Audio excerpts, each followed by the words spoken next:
अल्हम्दुलिल्लाहि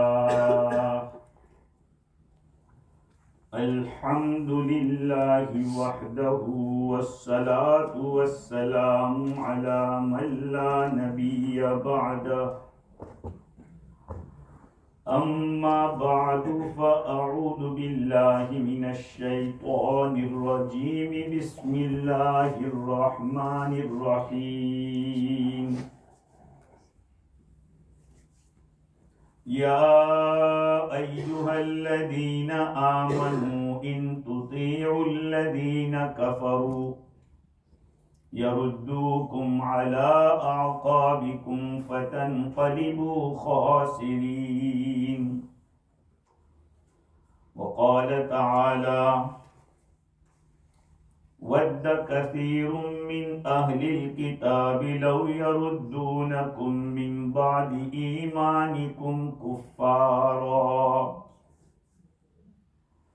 सदक़ल्लाहुल अज़ीम।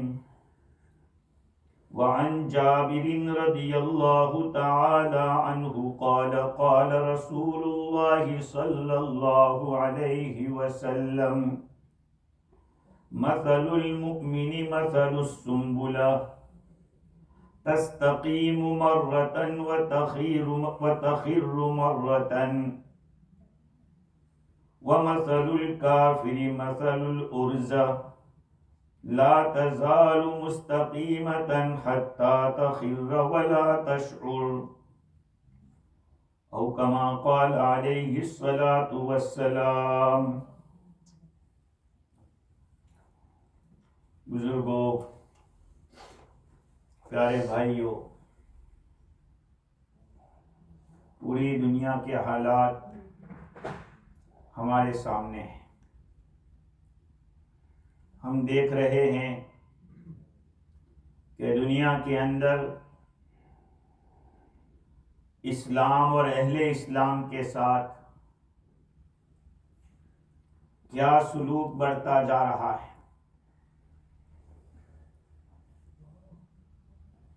कहीं हिंदुस्तान के अंदर वक़्फ़ की प्रॉपर्टी को गवर्नमेंट अपने कब्जे में लेना चाह रही है, बल्कि उसको कानून के तौर पर पास कर दिया गया। तो गाजा के अंदर क्या हो रहा है, निहत्ते मुसलमानों के ऊपर जुल्म व सितम और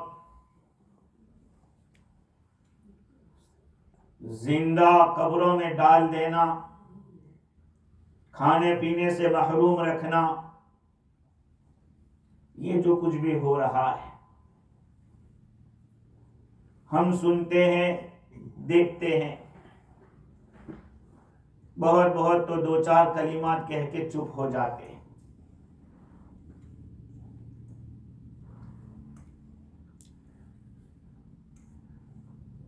आखिर उसकी वजह क्या है और इस उम्मत की जिम्मेदारी क्या है। ये तो होगा दुनिया के अंदर, बल्कि रसूल अकरम सल्लल्लाहु अलैहि वसल्लम जिस दिन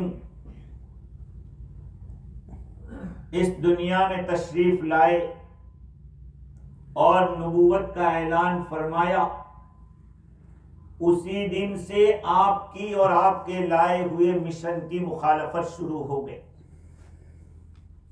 उसी दिन से कोशिश की गई कि इस काम को दबा दिया जाए, लेकिन एक तरफ अल्लाह रब्बुल इज्जत का अटल फैसला है। युरीदून अन युत्फिऊ नूरल्लाहि बिअफ़वाहिहिम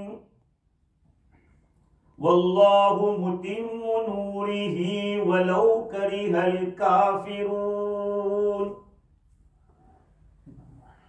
वो यूं चाहते हैं कि अपने मुंह से अल्लाह के नूर को बुझा देवें, और अल्लाह क्या चाहता है अल्लाह ताला अपने नूर को मुकम्मल करने वाला है, अगरचे कुफर करने वाले नापसंद करें।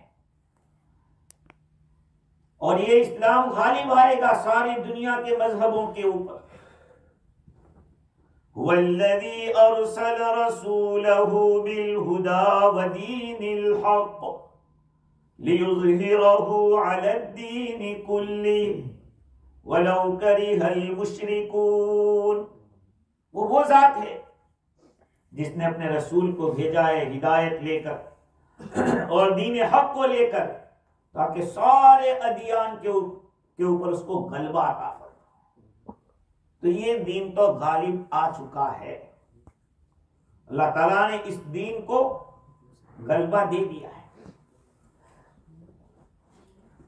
लेकिन हालात आते रहेंगे। उसको मिसाल से यूं समझो जिसको मुस्नद अहमद के अंदर और ज़ियाए मक़दिसी ने नकल किया इस रिवायत को।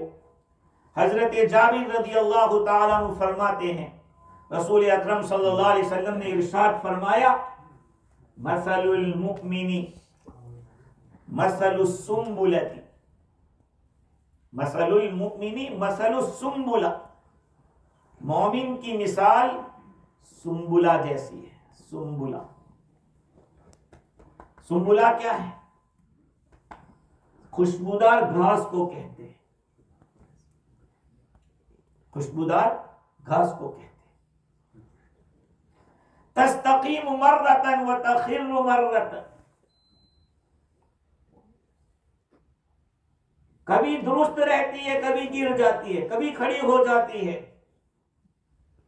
क्या मिसाल बतलाई नबी अकरम सल्लल्लाहु अलैहि वसल्लम ने। ईमान वाला ऐसा है जैसे खुशबूदार घास। एक तो है खुशबूदार, और नाम क्या फरमाया? घास है वो। आपने वजाहत आगे फरमाई, तस्तकीमु मर्रतन व तखिर्रु मर्रतन, कभी घास सीधी रहती है, कभी गिर जाती है। हवा चलती है तो घास गिर जाती है, फिर इधर की हवा आती है तो फिर खड़ी हो जाती है। अल्लामा मनावी रहमतुल्लाह अलैह ने फैजुल कदीर के अंदर इसकी वजाहत में लिखा कि ईमान वाले पर मुसीबतें आती रहेगी, गिरेगा फिर खड़ा होगा, फिर गिरेगा फिर खड़ा होगा, हालात आते रहेंगे। वमसलुल काफिर मसलुल उर्जा ला तज़ालु मुस्तकीमतन हत्ता तखिर वला तशकुर। काफिर की मिसाल ऐसी है जैसे सनूबर का दरख्त। क्या फरमाया? दरख्त फरमाया। सनूबर का दरख्त ऐसा ही रहता है, हवा आती है फिर भी उसके मुकाबले में ऐसा पकड़ के रहता है, और जरा जोर से आई पूरा दरख्त उखड़ के फिर खड़ा नहीं हो सकता। ये नबी अकरम सल्लल्लाहु अलैहि वसल्लम ने मिसाल बताई कि उनको दुनिया में हालात नहीं दिखते, हर चीज में मजे ले रहे हैं, लेकिन जब खुदा की तरफ से मार आती है तो वो पूरा दर्द उखड़ जाता है, वो दोबारा भी खड़ा नहीं हो सकता। वो घास तो ऐसी है कि गिरी उठी। ईमान वालों का भी यही हाल है। एक और हदीस है जिसको बुखारी शरीफ और मुस्लिम के हवाले से नकल किया है। हजरत अबू हुरैरा रज़ियल्लाहु अन्हु फरमाते हैं, रसूल अकरम सल्लल्लाहु अलैहि वसल्लम ने इरशाद फरमाया, मसलुल मुमिनी कमसली खामति ज़र मिन हैसु अततहर रीह कफतहु फइदा सकनत एतदलत वकज़ालिकल मुमिनु यकफ़उ बिल बला। का ईमान वाला तो एक घास की तरह, खेती के अंदर घास होती है उसकी तरह है। हवा उसके पास आती है तो एक तरफ झुक जाती, फिर जब हवा ठीक हो जाती है तो फिर वो घास भी ठीक हो जाती है। का ईमान वाला भी मुसीबत से ऐसे ही दो चार होता रहता है। वमसलुल फाजिर कल उर्जती सम्मा मुअतदिला हत्ता यक़सिमहा अल्लाहु तआला इदा शा। जो ऊपर बात कही हुई है। अब सुनिए, बात यह है कि रसूल अकरम सल्लल्लाहु अलैहि वसल्लम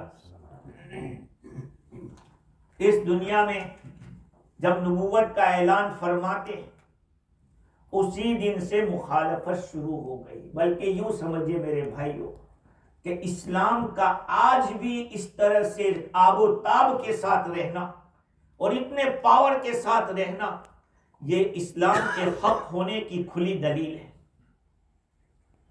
इस्लाम को खत्म करने की कितनी कोशिशें की गई रोजे अव्वल से, लेकिन आज भी इस्लाम जिंदा है। ये उसकी दलील है कि ये हक है। इस्लाम की फितरत में कुदरत ने ये लचक रखी है, ये इतना ही उभरेगा जितना दबाओगे। ये है मेरे अजीजों, अल्लाह ताला ने कुरान पाक के अंदर दुश्मना ने इस्लाम की मक्कारियां बयान की, इंडिविजुअल भी बतलाई और उनका एक साथ गड़बड़ करना, मक्कारी करना, प्लानिंग करना, इसको भी बयान किया। वलन तरुदा अन्कल यहूदु वलन नसारा हत्ता तत्तबिअ मिल्लतहुम। आपसे यहूद और नसारा हरगिज राजी नहीं होंगे, यहां तक कि आप उनके मजहब की पैरवी करने लग जाओ। हाँ, उनके धर्म में चले जाओ, वो तुम्हें सीने से लगाएंगे। हाँ, पूरी दुनिया में देखिए, जो इस्लाम के खिलाफ आवाज उठाता है उसको दूसरे मजहब वाले सीने से लगाते हैं, चाहे वो तस्लीमा नसरीन हो या रुश्ती हो या और कोई हो। एक हिस्ट्री है। लेकिन ईमान वाले का हाल क्या है? ईमान वाला भोला भाला जरूर होता है, बेवकूफ नहीं होता। लेकिन आज का मुसलमान बेवकूफ है। ईमान वाला भोला भाला जरूर होता है लेकिन बेवकूफ नहीं होता। लेकिन आज का ईमान वाला बेवकूफ बन चुका है। देखिए दुनिया में थोड़े दिन के बाद कुछ ना कुछ होता रहता है, थोड़े दिन गुजरते हैं फिर कोई नई बात आती है, फिर कुछ वक्त गुजरता है नया शोषा आता है। ये क्या है? ये हमारी गफलत का नतीजा है। वरना आज के सबसे बड़ी जरूरत क्या है? सबसे बड़ी जरूरत क्या है? मुसलमानों के अंदर खुद एतमादी पैदा करने की जरूरत है। मुसलमानों को अपने जात पर भरोसा, तकब्बुर नहीं, एतमाद होना। अपनी जात पर हमें खुद ही भरोसा नहीं, अल्लाह ताला की जात पे भी भरोसा नहीं है कि क्या होगा। जब सुनते हैं कुछ तो कहने वाले नऊजुबिल्लाह कह रहे अल्लाह क्या कर रहा है। लोग सोचते हैं मेरे भाइयों, जब हमें अपने रब पर एतमाद ना हो और अपने दीन पर एतमाद ना हो तो फिर कहां जाएंगे? एक हिंदू लड़की एक बात बयान कर रही थी, बात सही थी, इसलिए मैं मिसाल के तौर पर उसको कह रहा कि एक गाय भाग रही थी, उसके पीछे शेर था, उसके पीछे शेर दौड़ रहा है। गाय आगे है, शेर पीछे है। सामने एक तालाब था, उस तालाब के अंदर गाय घुस जाती है, शेर भी घुस जाता है। गाय धीरे धीरे आगे बढ़ती है, वहां पे दलदल था, हमारे चाटा कहते हैं, कीचड़ कहते हैं, दलदल था। वो गाय फंस गई और शेर भी आगे बढ़ा था, वो भी फंस गया। लेकिन दोनों में फर्क था, शेर ज्यादा परेशान था और गाय इत्मीनान के साथ। कोशिश दोनों कर रहे हैं। तो शेर ने पूछा कि देख, फंसे तो हम दोनों हैं, लेकिन तेरे चेहरे से लग रहा है कि तुझे कोई तकलीफ नहीं है और मुझे बड़ी परेशानी है। तो वजह क्या? दोनों तो एक ही जगह के ऊपर। कहा मैं इसलिए इत्मीनान के साथ हूं कि शाम का जब वक्त होगा और मैं अपने मालिक के घर नहीं पहुंचूंगी तो वो यहीं पे ढूंढने के लिए मुझे आएगा, यहां ढूंढने के लिए मुझे आएगा और वो मुझे रस्सी से कुछ ना कुछ खींच करके नीचे निकाल जाएगा। लेकिन तू जानता है कि तेरे सर पे किसी का हाथ नहीं, तुझे कोई लेने नहीं आएगा। तेरी परेशानी की वजह यह है, मुझे अपने मालिक पर भरोसा है कि मेरा मालिक आएगा और मुझे निकालने की फिक्र करेगा और मुझे निकाल कर ले जाएगा। आज हमें अपने रब के ऊपर भरोसा है कि 2 रकात हम अकेले पढ़ के अल्लाह से कहे कि या अल्लाह ये गजा में क्या हो रहा है। हमें अपने ही मसलों से फुर्सत नहीं है, हम अपनी मुसीबतों में ऐसे फंसे हुए हैं कि दूसरों की फिक्र नहीं है। खुद गर्जी का दौर है, अपने मकासिद निकालो, चलो आगे। इसलिए सैयद कुतुब शहीद रहमतुल्लाह अलैह ने एक बात बयान फरमाई कि आज के इस दौर की सबसे बड़ी जरूरत यह है कि मुसलमानों में खुद एतमादी पैदा की जाए। आज हम फकीराना लोगों की तरफ नजरें उठा के बैठे हुए हैं कि दूसरी कौमें हमें कुछ देगी तो हम उसको फॉलो करेंगे। हमारा तौर तरीक बदल जाता है दूसरी कौमों के तौर तरीके बदलने से। पहले जमीन पर बैठ के खाते थे, जब उन्होंने कुर्सियों पे खाना शुरू किया तो हम कुर्सियों पे आ गए। कुर्सियों के बाद खड़े खड़े खाना शुरू किया तो हम भी खड़े खड़े पे आ गए। इस्लाम लेने के लिए नहीं आया है, इस्लाम देने के लिए आया। आज हम दूसरी कौमों से ले रहे हैं, हालांकि होना यह चाहिए था कि हम लोगों को दे दें। आज दूसरी कौमों के तौर तरीक को, दूसरी कौम के कल्चर को, उनकी तहजीब को हम अपना रहे हैं।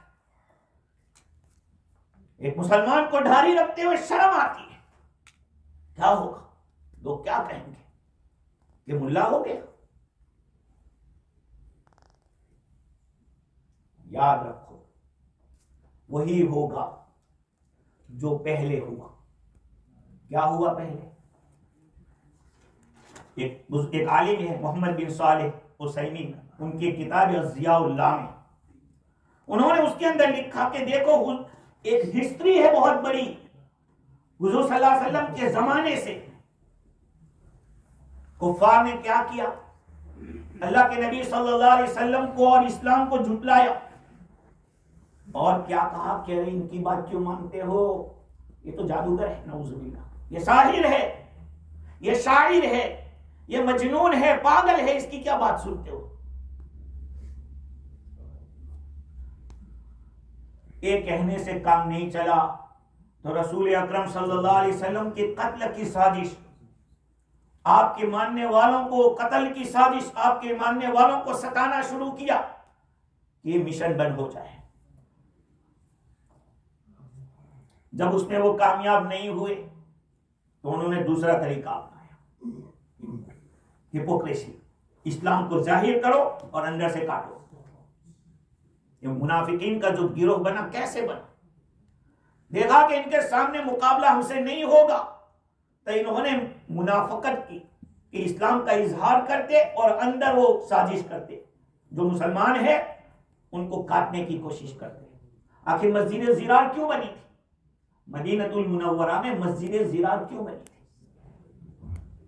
मस्जिद कुबा खुद हुजूर सल्लल्लाहु अलैहि वसल्लम ने बनाई है। सबसे पहली मस्जिद जो बनी मस्जिद नबवी, इस्लाम के अंदर जो पहली मस्जिद बनी वो मस्जिद कुबा, और उसकी तारीफ है कुरान में, वल्लाहु युहिब्बुल मुत्तक़ीन। तो मुनाफिकीन ने सोचा कि हम एक मस्जिद बना देते हैं यहां, और इधर जो मुसलमान आएंगे उनके हम दिमाग खराब करते रहेंगे, उनको कुछ ना कुछ उल्टा सीधा पढ़ाते रहेंगे, इस तरह से हम उनको काटेंगे। इसी से मुनाफिकीन का गिरोह बना। लेकिन अल्लाह रब्बुल इज्जत ने उन लोगों के नाम ओपन कर दिए। आप जानते हैं, रिवायत में आता है हजरत हुज़ैफा रज़ियल्लाहु ताला अन्हु को हुजूर सल्लल्लाहु अलैहि वसल्लम ने नाम बतलाए थे। हजरत उमर रज़ियल्लाहु ताला अन्हु देखते कि हुज़ैफा जब जनाजे में जा रहे उस आदमी के तो जाते थे। हजरत उमर पूछते थे कि कहीं मेरा नाम तो नहीं है मुनाफिक। वो डरते थे, जितना भरा हुआ होता है वो इतना डरता है। आज हम डरते क्यों नहीं? इसलिए कि हम खाली खोखले हैं, हम खाली खोखले हैं। जितना भरा होता है, जिसका अल्लाह से ताल्लुक ज्यादा होता है, उसको इतना ही डर रहता है। खैर, तो इससे आगे क्या हुआ? अल्लाह ताला ने जब उन लोगों के नाम ओपन कर दिए मुनाफिकीन के, तो अब हुजूर सल्लल्लाहु अलैहि वसल्लम की वफात के बाद एक बहुत बड़ा तबका ये कहने लगा कि हम ज़कात नहीं देंगे, हम ये नहीं देंगे। सहाबाए किराम बड़ी मजबूती से डटे रहे, यहां तक के हजरत उस्मान रज़ी अल्लाह अन्हु का जमाना आता है, उसमें भी एक अब्दुल्ला बिन सबा नाम का एक यहूदी अपने का इस्लाम जाहिर करके घुसता है और फिर टूट करता है, जिसे शिया और दूसरे जो सुन्नी के जो टुकड़े हुए वहीं से हुए, जो तकसीम किया गया वहीं से हुआ। अब्दुल्ला बिन सबा ने वो चला आगे, यहां तक के उसके बाद धीरे धीरे कुछ न कुछ होता रहा। तातारियों का फितना आया, तातारियों का फितना क्या हुआ, बड़े बड़े उलेमा को कत्ल कर दिया, कुतुब खानों को पानी में डाल दिया गया, किताबों के कलर से दरिया का पानी काला हो गया था, किताबों की जो लिखावट थी उसकी इंक की वजह से इतना बड़ा नुकसान हुआ। इसके साथ साथ आगे चलकर बड़ी बड़ी लड़ाइयां उनके साथ हुई, उसके तातारियों के साथ। फिर सलीबी जंगें हुई, सलीबी जंगों के अंदर मस्जिद अक्सा चली गई क्रिश्चियन के कब्जे में। अल्लाह ताला ने एक ऐसे आदमी को पैदा किया, सलाहुद्दीन अय्यूबी रहमतुल्लाह अलैह, जिन्होंने बड़ी मेहनत के साथ उसको फतह किया। याद रखो मेरे भाइयों, इस दीन का निजाम उसी तरीके से चलेगा जिस तरीके से हुजूर सल्लल्लाहु अलैहि वसल्लम ने चलाया था। ये समझ कर के जमाना बदल गया है हम भी बदल जाएं, इससे काम नहीं होगा। हजरत उमर इब्न अब्दुल अजीज रहमतुल्लाह अलैह को उनके जमाने के वालियों ने, गवर्नरों ने खत लिखा कि आप कोई जो टैक्स है या ये कहिए कि जो जिजिया उसको थोड़ा बढ़ाइए, लोग चीटिंग कर रहे हैं। कहा कि हम इसके लिए नहीं कर सकते, इस्लाम ने जो पहले दिन से मुकर्रर किया है वही होगा, हम अपनी तरफ से किसी चीज को इंक्रीज नहीं कर सकते। We can't increase anything in the Islam. हाँ, अल्लाह के नबी सल्लल्लाहु अलैहि वसल्लम ने हमें ऐसा नहीं छोड़ा है कि हमें अपनी तरफ से किसी चीज को ऐड करने की जरूरत पड़े। रसूलुल्लाह सल्लल्लाहु अलैहि वसल्लम had left this deen perfect. There's no need to cut anything and add anything. देखिए मेरे भाइयों, हालात चलते रहेंगे। हाँ, if we will not turn to Islam, we will lose.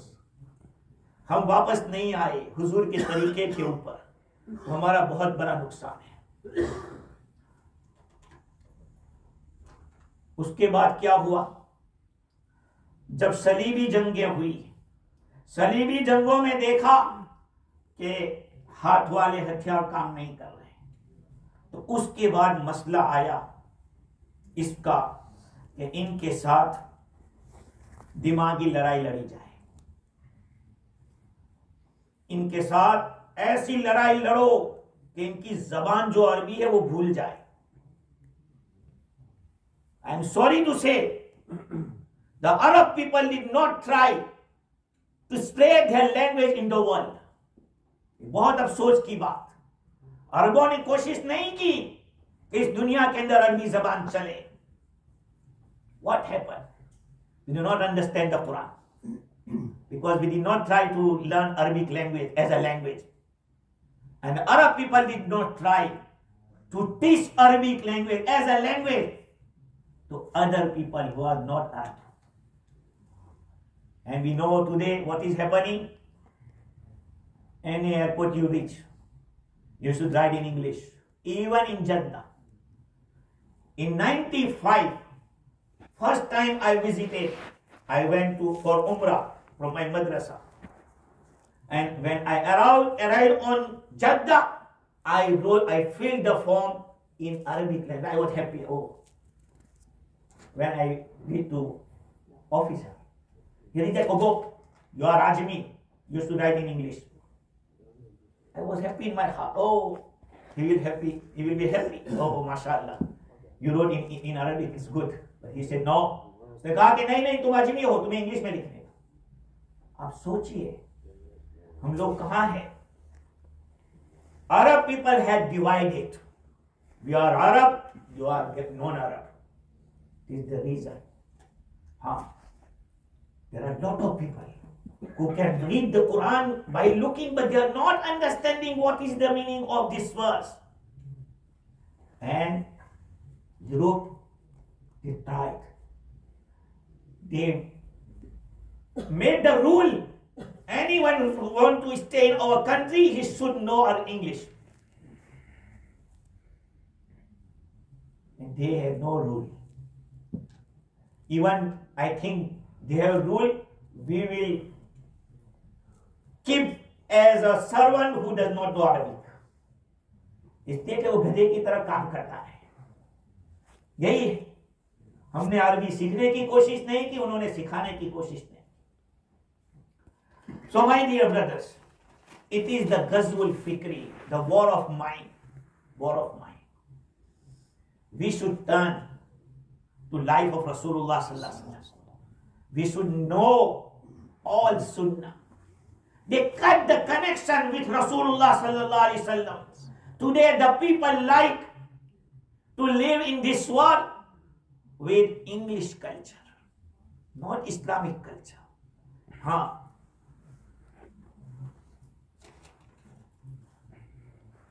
Then what happened?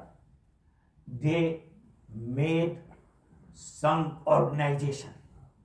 They kept some worker who work for them, and some Arab people, they got the Arab people to work for these companies who were non-Muslim, and they were doing against the Islam.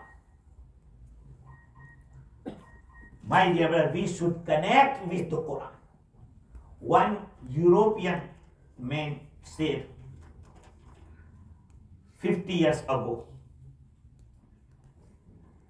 he said,